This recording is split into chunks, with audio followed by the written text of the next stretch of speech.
and welcome to the Tao of Our Understanding Recovery Podcast. In this podcast, we discuss mystical works of literature and how they relate to recovery. We hope you enjoy today's podcast episode.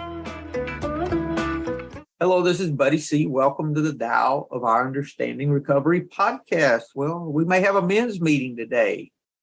We have Craig and Chris and Dennis and Don. Good to have everyone. Good to have Don M. with us today, sir. Thank you for joining us. We're glad you're here. I know you listen. I'm glad you had the time to join us. Craig, tell everyone about the Facebook group, if you would, please. We post things to the group on Facebook. Buddy posts serious stuff, and I post not so serious stuff. Yeah, if you want to join the meetings, there's a link to join the meetings as well. So it's handy as well if you've got questions about what we're discussing. It just gives you the opportunity just to post stuff into the comments. We'll pick them up, we'll read them, and we'll discuss them in the meetings. So if you want to get involved, then join us.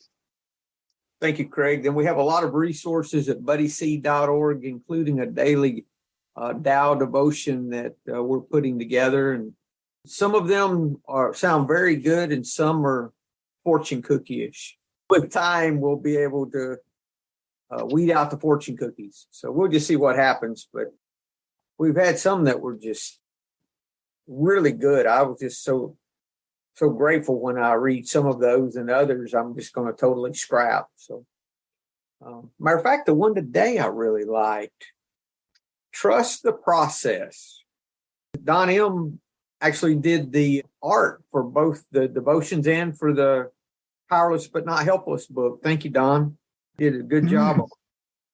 The quote, "I must stop resisting my addiction for recovery to work." That's from the 36th verse. The thought, "I was told in recovery to trust the process. For me, this meant finding a sponsor with what I wanted and doing what he did. I had to stop thinking and just take the next instruction I was told, whether I thought it would work or not.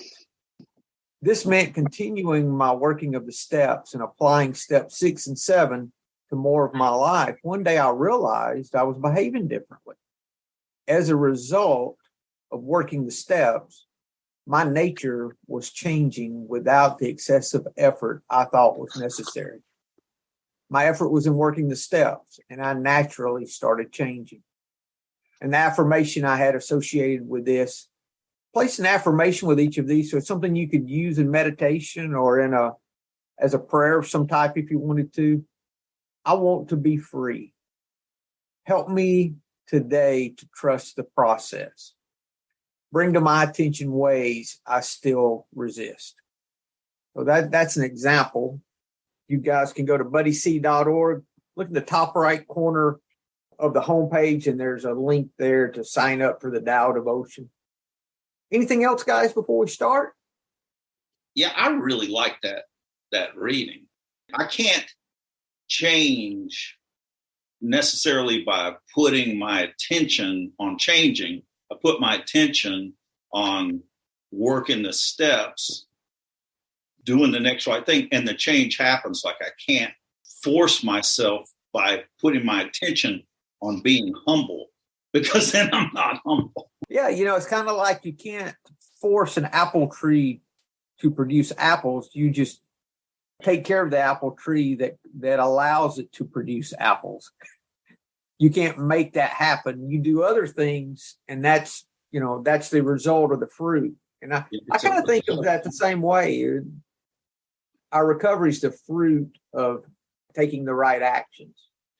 Yeah, I felt like I needed to. I was in a meeting and was going, I just don't know how you people are talking about letting go. How do you let go? I'm letting go as hard as I possibly can. And the guy next to me said, I found that letting go isn't about bearing down. It's about releasing. And that didn't make any sense, but it does now. The last time we met, Don, it was on Shane's podcast, just at the start of COVID. And that was the one thing that you said that I've remembered. I'm letting go as hard as I can. Everything you've ever let go of has got nail marks on it. Yeah, that's right. Okay, verse 7 of the Wen-Tzu. Let's just read this and talk about it as we go. Would that sound okay with y'all? I wasn't going to read the whole thing, but there's a lot here. And then we can bring in any verses of the Tao Te Ching that we want to. Does that work for everyone? Mm-hmm. Okay. Lao Tzu said, when people lose their essential nature, when people lose their essential nature by following desires, their actions are never correct. To govern a nation in that way results in chaos. To govern oneself in that way results in defilement. Comments? Defilement would mean the action of defiling. No, I don't want to know that. I hate it when you get those definitions. Spoiling, impairment, pollution, that's defilement. So if we're following our desires, the result is spoiling our lives, degradation, impairment, all those things. So corruption. Thank you, Don. Corrupting our lives. Following desires. So what I got out of this whole verse is the error of following our desires. And they just keep talking about that in different ways. Mm-hmm. And I think it's more of that when we're led away by our desire, really we're making life all about us. Mm-hmm. We can't see the next right action. He's going to talk more about that. Craig, what you got, sir? Yep, so desire pops up quite a bit in the actual Tao translations, even from the first. The Stephen Mitchell translation says, free from desire, you realize the mystery. Caught in desire, you see only the manifestations. Yeah, manifestations. So the manifestations I see are the things that I want, not what things actually are. So I think the goal here is to be free of desire. And, desire interferes with your acceptance, too. That's something that we've been talking about. Dennis and I have been discussing that some, talking about how our expectations really work against us with our acceptance, and that those desires really hinder us. I was looking for some more of those, Craig. Here's one. Talking about the master. The master, this is verse 3. The master leads by emptying people's minds and filling their cores, by weakening their ambition and toughening their resolve. He helps people lose everything they know, everything they desire, and creates confusion in those who think that they know. Could that be the corruption that we were talking about? Well, it goes on in verse 7 as well. It says, the Tao is infinite, eternal. Why is it eternal? It was never born, thus it can never die. Why is it infinite? It has no desire for itself, thus it is present for all beings. And we can relate that to working the steps and carrying, particularly step 12, when we're carrying the message and helping people in the role of sponsors. I have no desire for myself as a sponsor. It's purely there. I was going to say I have no desire as a sponsor. I just want the sponsees to do the best that they can do. but you're free from selfish desire. I think that's the main difference. It's not a desire for myself. I mean, I think it gets rid of the ego.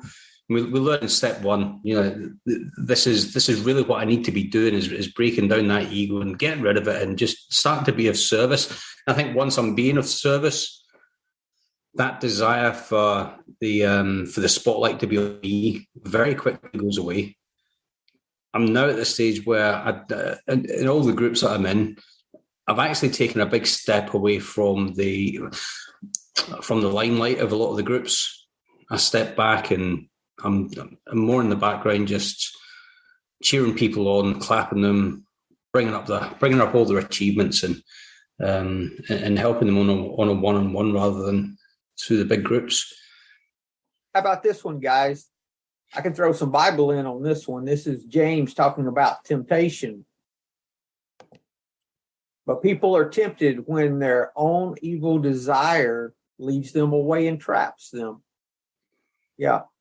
And this eventually brings death.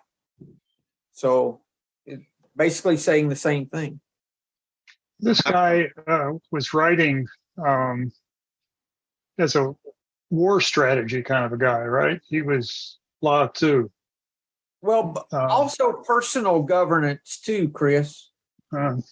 So it's both. And we actually know that in this one. I'm not stretching that for this one because it actually says in that first little paragraph to govern oneself.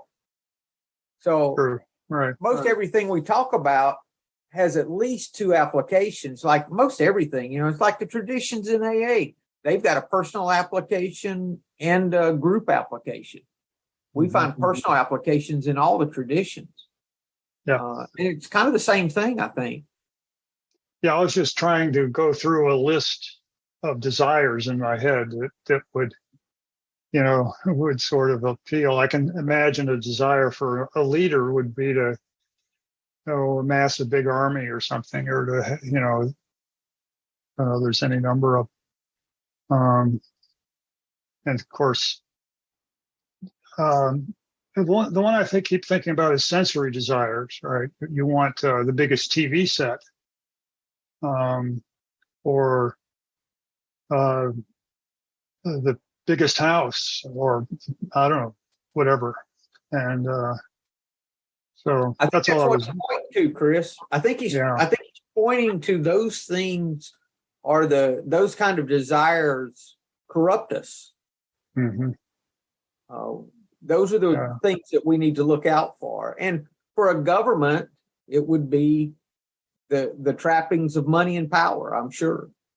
All those things. We could go in a million directions there with all kinds of examples. Let me read a little further. Therefore, those who do not hear the way have no means of returning to their essential nature. Those who do not understand things cannot be clear and calm. It doesn't say that, it just says they can't hear the way. Not that the way's not being spoken or it's not there. They just can't comprehend. They're not aware of it, right? Kind of like our 11th step.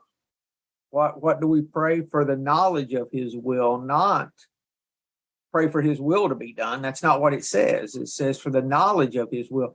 I believe that this divine will is happening all the time. I'm just can't hear it at times. I think that's the issue. Interrupt me. I'm just going to keep reading a little more when y'all have something. The essential nature, that's what it's pointing us to, is the essential nature. That's the way it talks about how, our Tao nature, our Buddha nature, our God nature. The essential nature of the original human being has no perversion or defilement. But after long immersion in things, it easily changes.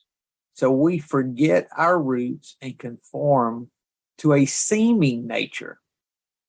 Okay. This seems to be our nature, but it's really not. I wonder if that's not the same idea as like children are born pure. And yeah, exactly. We're taught to judge other people and compare ourselves to other people. And we're taught that some people are bad. I was talking with a sponsee this morning. We were talking about how different AA's message is from the way the world normally operates, which is I've taken business classes and workshops, and it has been about envisioning the future and make it happen. If I want something to happen, I'm responsible to envision it and create it. So I'm the creator. And that is absolutely the way I lived. It's the way I lived in personal life and in business. I felt like I had to build my business. And it was a lot of work, and I had to bear down on it, and learning the steps coming into AA, what I learned was to let go of all of that and simply be available to what my higher power puts in front of me and respond to it. Mm-hmm. And if I'm doing that with a clear conscience and always, trying to do the best that I can do, it will work out. And it's been that way ever since I got sober, slowly but surely. But it's the opposite of the cultural message to create the future. And instead, I'm being available to the present. Don, I wonder, in looking back, how much our excessive effort really helped, or we just now we're doing the same thing that we were doing then without all of the push. The results would have maybe been the same. For example, for me, a couple of years ago, I was thinking, well, if I need to go back to work, there's only one thing that I could probably do other than do real estate, and that's run title, because of all my experience with all those things. So there's no mistake that last year when I moved over, the one guy I knew that went to meetings in Rome was a real estate attorney. The one guy that I went to meetings with that asked me one time last year to share my story, he asked me at the home group that I ended up joining at 3rd Street in Rome, Georgia. No mistake that I asked him, did he ever need anyone to run title? And he said, well, yeah, my wife is taking a job in a couple of months and I don't have anybody to run my title. And really? So it's more of that, just standing on what is already moving, like you're talking about, just observing. And okay, now that's worked into a job that I needed, and when I needed it, it showed up. So, that it's that kind of thing that you're talking about, I think, Don, and that's such an easier way to live than thinking I had to push and strive and make everything happen. Yeah, that's good. Thank you. Dennis, you have something? You had your hand up. Yes, I do. I fall out, and it says that my bandwidth connection is low. I don't know what that means. So I'm going to turn off your video. That'll help. Okay. Yeah, try that. That works. So it's very interesting because I think our seemingly nature is kind of what Freud explains, in that we are always seeking our desires or our pleasures, what makes us feel good all the time, right? And that's kind of what you guys were touching on. We're known to work hard for getting what we want, right? So that is our seemingly nature. I think there's produced by our ego and the conceptual mind that this is the world I need to be in, but there's so not any peace in that. So I have to learn to let go or go back into that gap in between the thoughts where the peace really is in the emptiness. And it sounds so simple, but it's so hard to master. But I think that's the seemingly nature where we think we think that when I feel good, then everything is good, but it has to do with my feelings is met, right? And for me now, when I don't drink or anything, I love to consume candy or something else that gets a relief of endorphins, makes me feel good, or good days of work in the yard where I can see the progress and all that. It makes me feel good, right? That's the seemingly nature that I think it is, but it's not the real peace and joy there is in just being in this present moment. Thank you, Dennis. I think our essential nature is a lot like a child's nature. I mean, when my kids were 3 and 4, I didn't walk in and say, okay, guys, Daddy doesn't have any money. Y'all are going to have to figure out what we need to do to have food on the table tonight. I didn't do that. My children just depended on, my daughter would say, well, just go to the machine and get some more money out.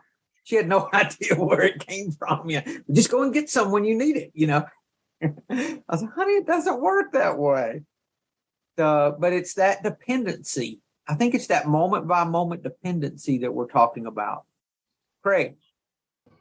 I was thinking about the humility side of it as well, because we all have a living to make. We all have to provide. We all have to earn money. We have businesses to run. We have an involvement in different businesses. We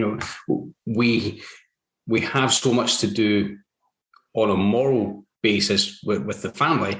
But I think it's doing it with the humility and not putting it all out there. Look at me. I'm doing all this. I'm doing that. It's come in, do what you need to do, and then letting go of it, and then start over again tomorrow. Yeah. It's not no effort. It's an effortless kind of effort. It's the Wu Wei, yeah. It's the effort without the selfishness, dishonesty, and resentment. Because, what I did was I was just protecting my fears. I didn't know how to live. Every action I took was a fear-based action. I was afraid I was going to go to broke, so I worked harder. I was afraid I wasn't going to get something I wanted, so I took action to get it. All that kind of thing. Anything else? I'll read a couple more. The essential. Do what, Chris? Do we really believe that the essential nature of humans is so pure that it wouldn't have desire? Is that what we're saying here? What I'm seeing, Chris, is not that we have to define desire. What are we talking about when we say desire? Okay. What Dennis said was makes you feel good. Well, how I see that is it's the selfish desires that we have. It's all the ways we pacify our fear. Our selfishness, our dishonesty, our resentment, all the desires that are fed by those things. That's what I say. It's like, defining hope, because we've talked about hope before, and that hope's as hollow as fear. And some people, and then if you look at hope one way, you can say, oh my God, that's not right, because I had hope when I came into recovery that it would work for me.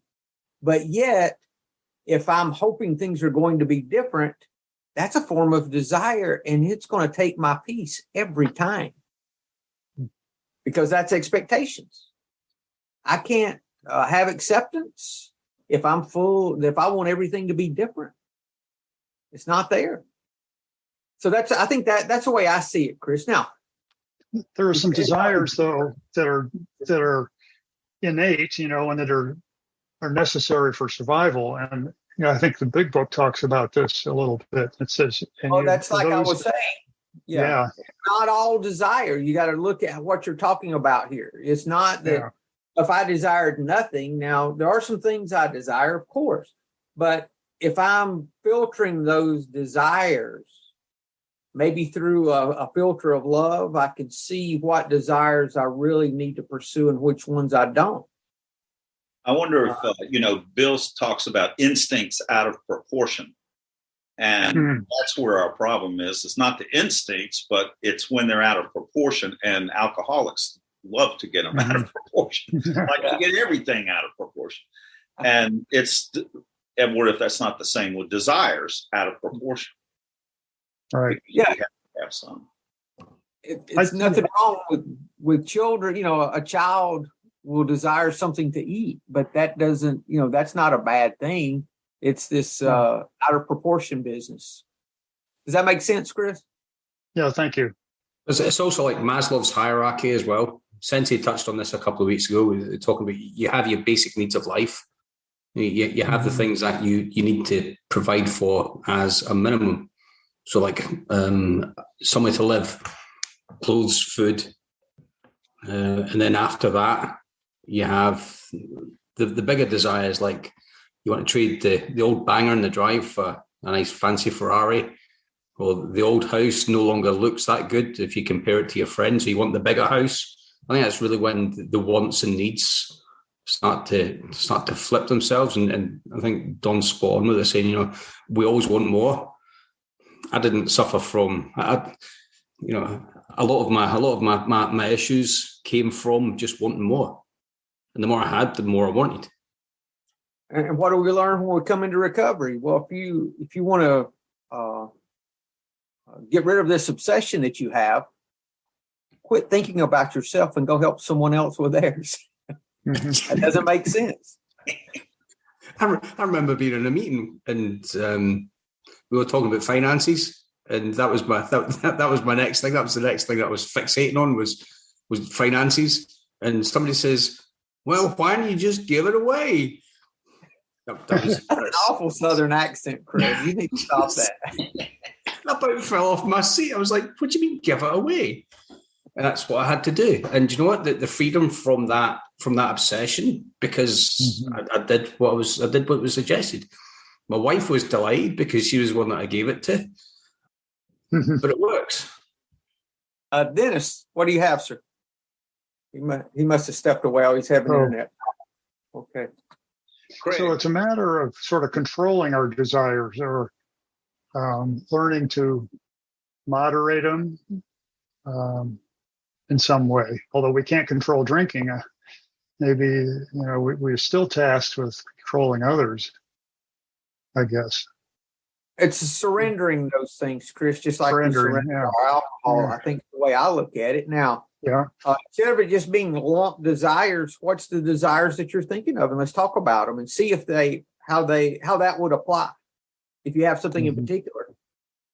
Yeah. Thank you. Next stanza. Therefore, sages, this is after the part that said the essential nature of water. Oh, we didn't read this, did we? Okay. The essential nature of water likes clarity, but gravel pollutes it. The essential nature of humanity likes peace, but habitual desires damage it. That's the kind of desires we're talking about, Chris, are habitual desires. Only sages can leave things and return to self. So as long as we're holding on to those habitual desires, we can't return to self. We can't turn that light around and look within. Therefore, sages do not use knowledge to exploit things, and do not let desires disrupt harmony. When they are happy, they are not overjoyed. When they grieve, they are not hopelessly distressed. Thus, they are not in danger even in high places. They are secure and stable. That sounds like that the goal was acceptance. It was about acceptance, not about arranging life so everything's easy for me. It's about accepting the moment for what it is, right? I've always, all of these concepts I bristle at initially and then have to go, oh, maybe it's right. The idea of letting go of desire means, what am I going to do? Am I just going to sit around and, and not do anything? I'm not going to accomplish anything. Why is that bad? But that's not what it's saying. And there was something that you read at the end. Oh, and excitement. Like there's a place in the big book where it talks about being in less danger of excitement. I was just going to look it up, but I didn't, so I could actually act like I was quoting the big book. But that's a desire to be knowledgeable, huh? Yeah, right. And I want to be a sage. But I've always bristled at that. In danger, we're in less danger of excitement, because I love excitement. And when the Tao talks about the same thing. It's like, ooh, we don't want to be too excited. Or it says excited, right? So I bristle with that. I understand that it's when it's out of proportion. But my first impulse is always to bristle. That's page 88, Don. I had to word search it to find it. I couldn't quote it either. Amy could have told you that without searching it. Yeah. As we go through the day and we pause, as we go through the day, we pause.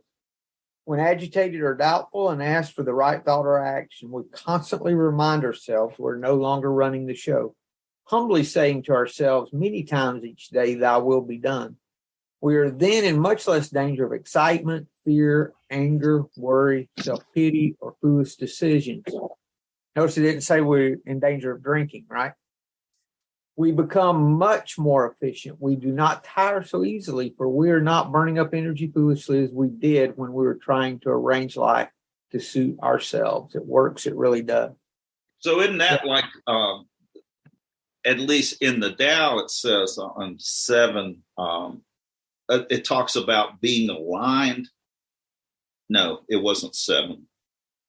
It was 23 that I was reading earlier. If you accord with the Tao, you become one with it. If you accord with virtue, you become one with it.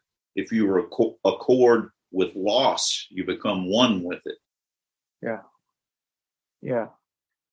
If you notice there in the stanza in the Wen-Tzu that we read, it just says that only the sages can leave things or let go and return to self. That's the whole point, is no matter what situation we're in, we don't let it take us off into these extremes. I think that's the whole point. But it's remembering that at the time. Yeah, for real, Craig. It's usually after the fact, right? Well, this is the way it works for me. After the fact, I either realize that I did it wrong and let whatever it was carry me off, or someone else will mention to me that how I behave differently than what I would have used to behave. Normally, I don't notice it as much when I behave correctly. I don't know why that is. I usually think I can get away with it and make amends later.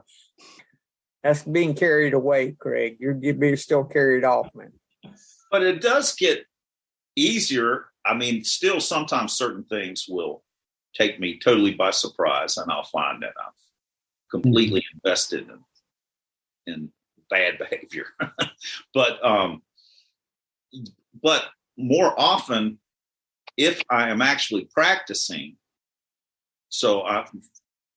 for me, it's been doing my morning prayer and meditation, and it says in that to ask God's will multiple times during the day. So what that is letting go continuously during the day. And if I'm really practicing that and returning to that frequently enough, then it becomes easier to catch myself, sometimes before I actually act. Yes. I find myself driving along the road and somebody cuts me off and I wind the window down. I'm like, that's not God's will.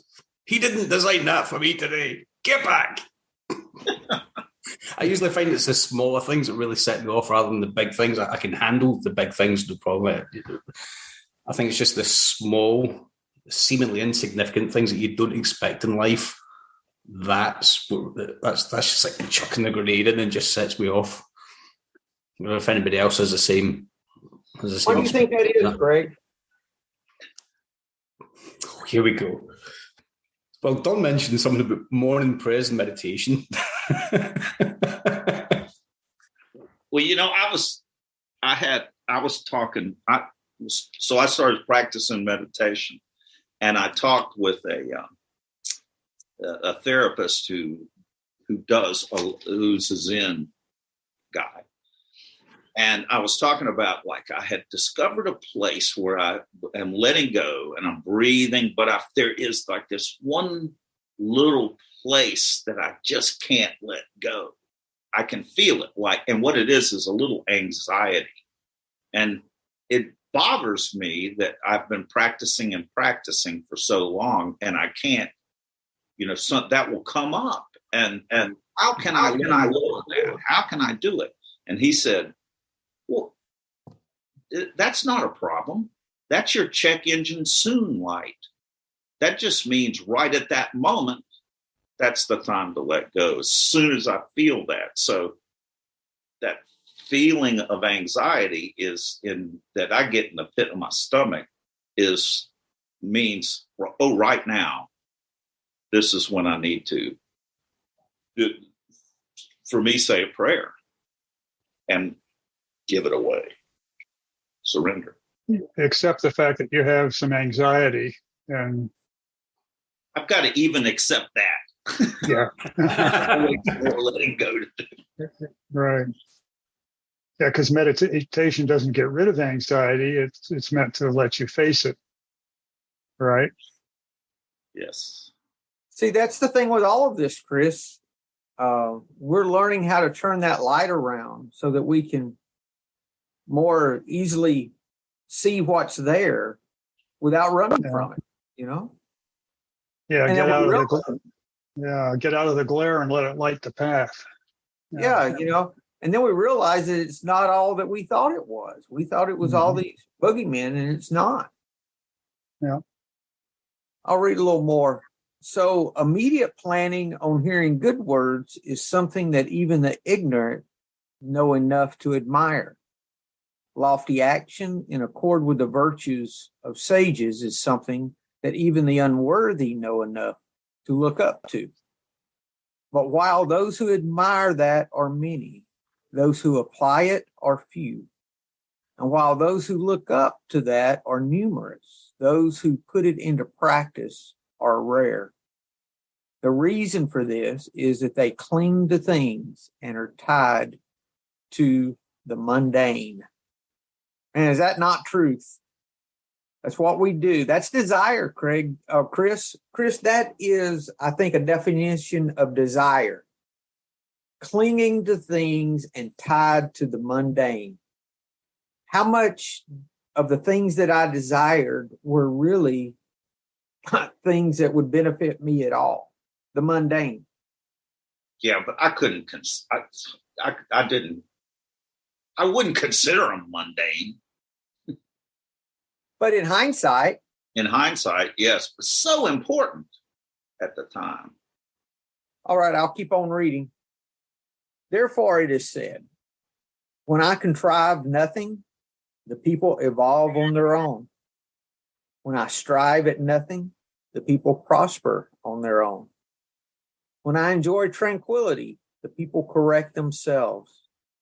When I have no desires, the people are naturally plain. Now, I think now we're going to talk about the personal application, Chris. Clear serenity is the consummation of virtue. Flexible yielding is the function of the way. Empty calm is the ancestor of all beings. Like that essential nature that we were talking about. When these three are put into practice, you enter into formlessness. Formlessness is a term for oneness. Oneness means mindlessly merging with the world. So that's where Craig's at, where we're all trying to get to, right, Craig? Mindless part, yeah. Yeah. But see, that's if you goal as it is, Chris, is that's what happens when we no longer cling to things and are obsessed with the mundane. Things start getting clear for us. And it's interesting, it says clear serenity is the consummation of virtue. In other words, the whole focal point of virtue, love, loving kindness, all those things, is that clear serenity, is that peace that we're looking for. It didn't say ultimate happiness. It said clear serenity, because we can have peace when things are not good. We can have peace when we may not be necessarily happy. If we look at verse 37, it says, thou abides in non-action, yet nothing is left undone. If kings and lords observe this, the 10,000 things would develop naturally. If they still desire to act, they would return to simplicity of formless substance. Without form, there is no desire.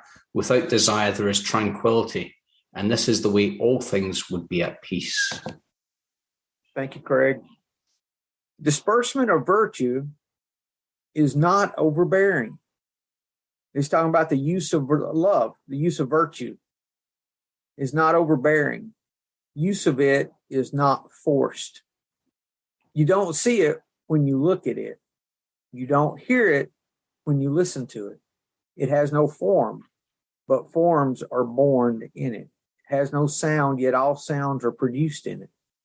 It has no flavor, yet all flavors are formed in it. It has no color, yet all colors are made in it.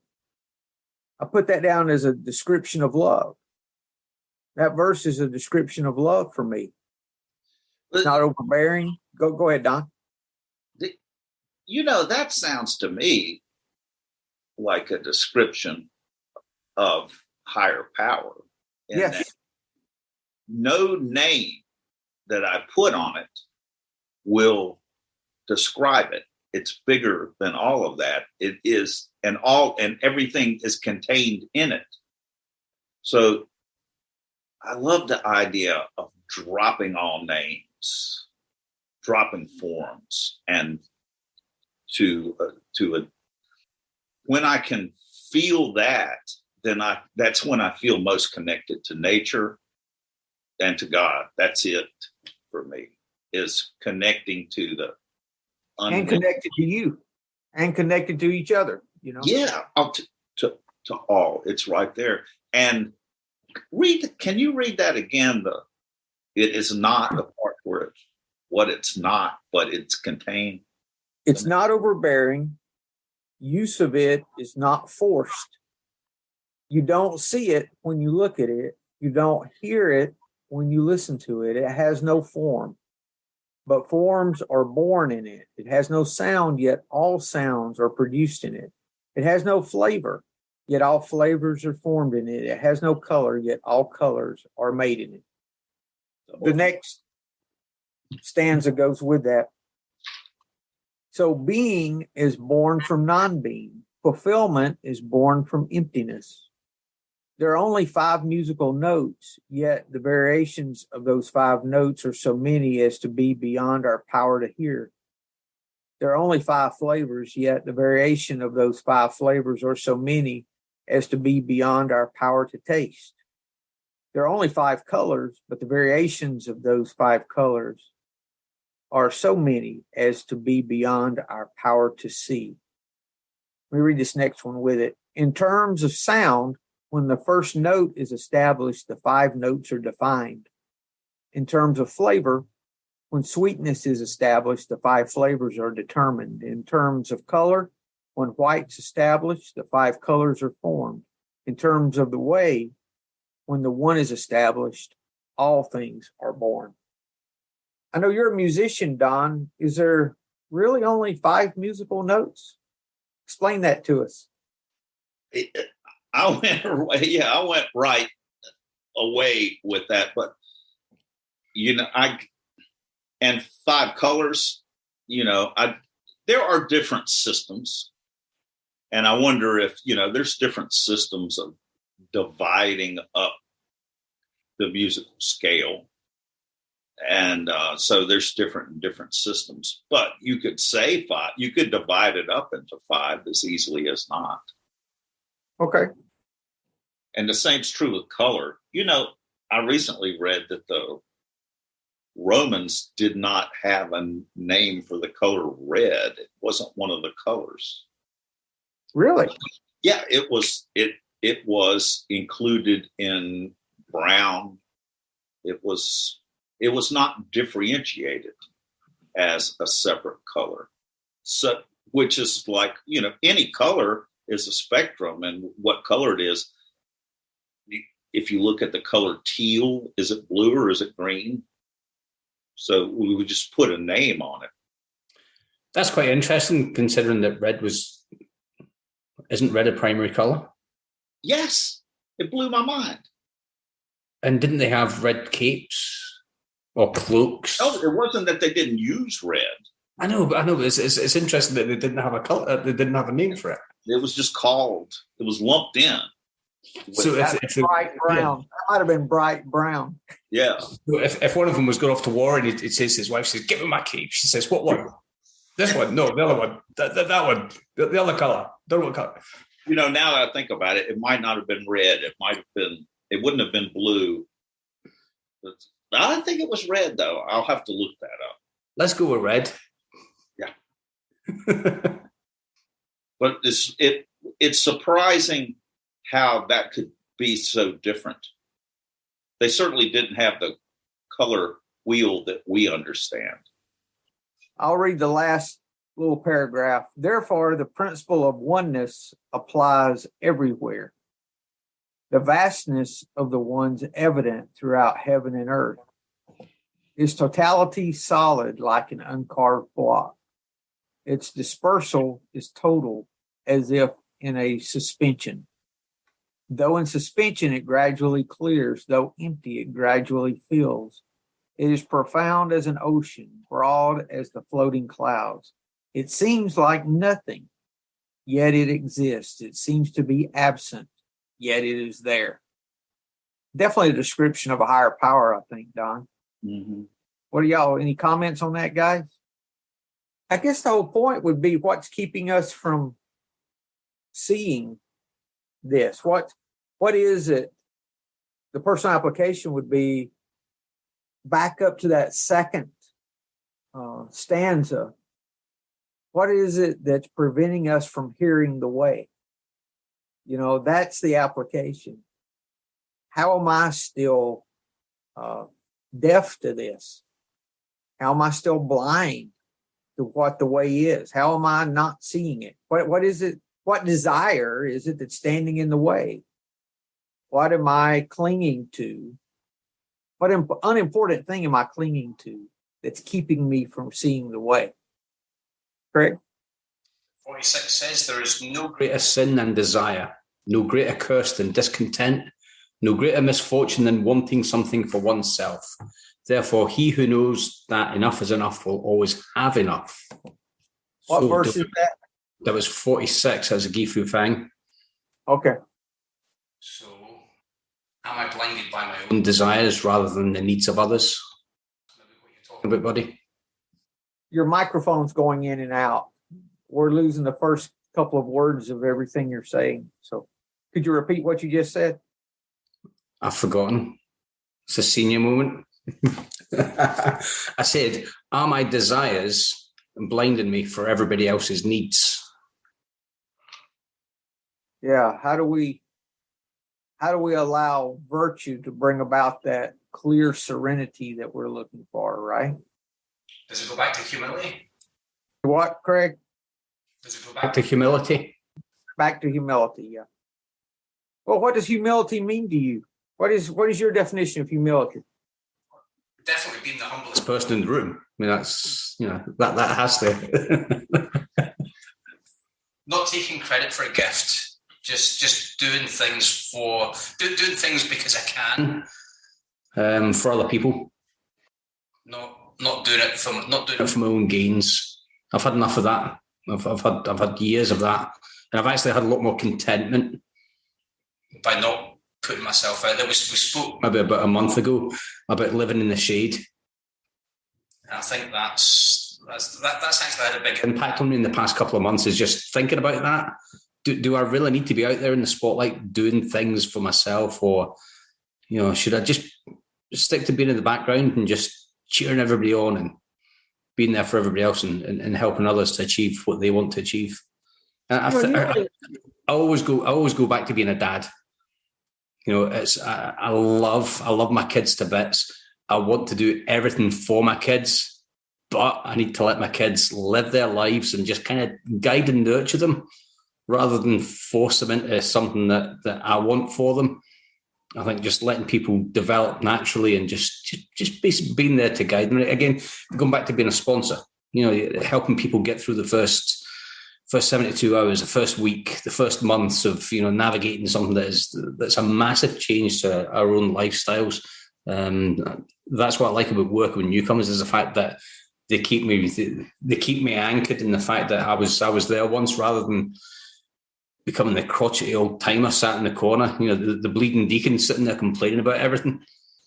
I think staying relevant, and one of the things that came up in my fourth step was insignificance. I had this massive fear of insignificance, and I've actually been able to work on that through humility, because I stay relevant by helping people that are coming through the doors and people that are just joining groups, and again, just shining that light for them. Thank you, Craig. Anyone else have any closing comments?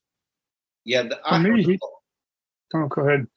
I heard that a guy say in a meeting that humility was knowing the true source of my power, which is my higher power, which is letting go.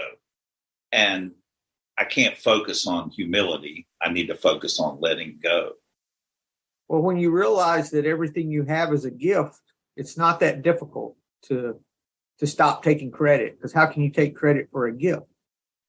And to, like insignificance, boy, I can feel that, because I feel that because, but one thing that I did not know that I've learned in helping others in AA is that there is no place where I have felt in life that life has more meaning than in helping someone else listening to a fifth step and have somebody share some awful thing they've been through, and to be able to say, I've been there, I've done that. You don't have to be that person anymore. Follow these steps and you can live differently. There is a way. And to come out of there just like, the aurora borealis. It's like, I just feel on top of the world, and life feels meaningful. And I don't care how much success I had in business, there wasn't the same feeling of life being meaningful as I get from helping others. Chris, do you have something? Thanks, Don.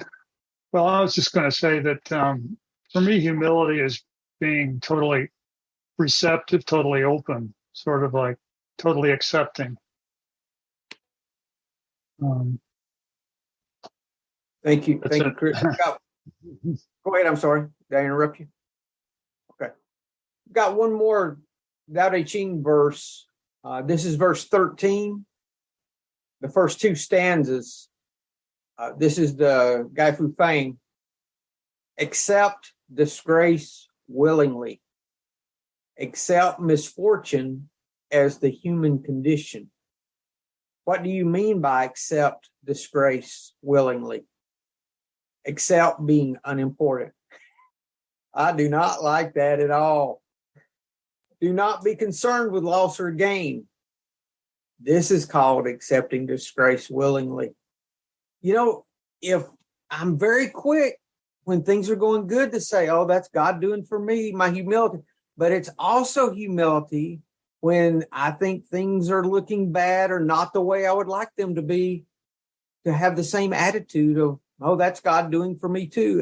Or if you didn't want to do the God thing, every step is on the path. This step is just as much out of my control as the step when things were good. And it's seeming good, seeming bad, that whole thing, because as long as I've got those expectations there, it's going to hinder me from accepting the moment, because if I have that desire hooked to that clinging, like our Wen-Tzu verse talked about, I cannot find peace as long as I'm clinging. But once I stop clinging, there's peace there waiting on me. And the peace doesn't come from our situation changes. It comes from my acceptance and stopping the desire for it to be different, even if it's a situation that I don't approve of and don't like. Me liking it does not have anything to do with me being at peace. That's a difficult that's a difficult principle and concept for me to learn to practice. Justifiable anger. It's the hardest anger to give up. Any closing comments, guys? Been a good conversation today. Thank you. aagrapevine.org. And you can find the Grapevine podcast there. Great interviews, a little bit of comedy. You get some Stump the Thumper sometimes. Yeah. Everything that you would want from a meeting, which is to laugh, to cry, and to identify. Yes. Good stuff. It's real good. Some great interviews, too. The one with it that Amy was on? Yes. Scott B was on it from our nightly meeting, our nightly AA meeting. Anything else before we close? You guys have a great week, and we will see you next week. Hello, this is Buddy C. I wanted to make you aware of several recovery-related resources that I've posted in the episode description. These resources include a list of recovery podcasts, a free sober meditation app, daily recovery email, shared Google recovery calendars. Hope you put some of these resources to use and have a great week. Thank you for listening to the Tao of Our Understanding Recovery Podcast. If you enjoyed this episode, please share it with your friends in recovery.